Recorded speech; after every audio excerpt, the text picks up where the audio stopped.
Саламатсыңарбы балдар? Жаңы окуу жылыңар менен чын жүрөктөн куттуктайм. Жакшы эс алып келдиңерби? Аралыктан окуу болсо дагы мен силер менен жолукканыма өтө кубанычтамын. Бүгүнкү сабагыбыздын темасы кандай сонун күн бүгүн. Сабактын максаты билим күнү тууралуу маалымат аласыңар, ырды көркөм окуйсуңар жана окуу куралдарын таза сактоого көнүгөбүз. Күз мезгили келип, баарыбыз көптөн күткөн жаңы окуу жылы башталды.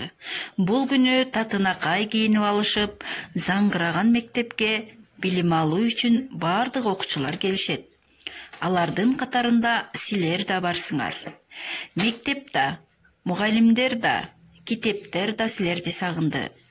Силер да аларды абдан сагынсаңар керек.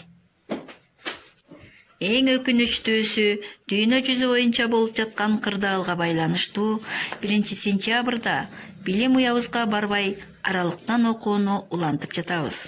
Бул кырдаалдан тез чыгып, ак мектебибизге тезирээк баргыңар келсе, өздүк гигиенаны туура сактап, таза жүрүүгө аракет кылгыла. Анда эмесе балдар көп окуп, көптү билүүгө аракет кылгыла. Силерге ак жол.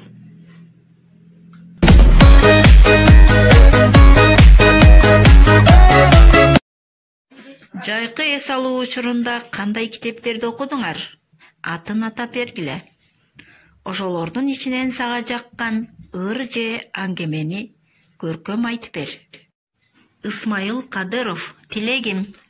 Манас атам тилеген, элинде тынчтык болушун, ошондуктан сактаган, душмандан жерин, конушун. Даңаз алап башка элге, даңкын келет чыгаргым, азыртан жакшы окусам, элчи болуп чыгармын.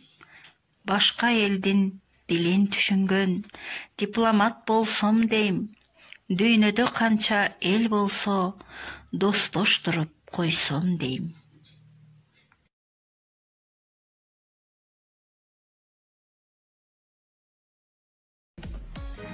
Суроолор. Бала кандай адам болсом деп тилек кылып жатат. Манас атабыз кандай тилек кылган экен? Манас баатыр тууралуу эмнелерди билесиңер? Балдар, берилген тапшырмаларды аткарат деп ишенем. Анда эмесе, эмки онлайн сабактан жолукканча саламатта калгыла. Алайын өзүңүздө мен билим, дептериме жазайын мен сыялап, жүрөгүңүздө турайын уялап, эжекке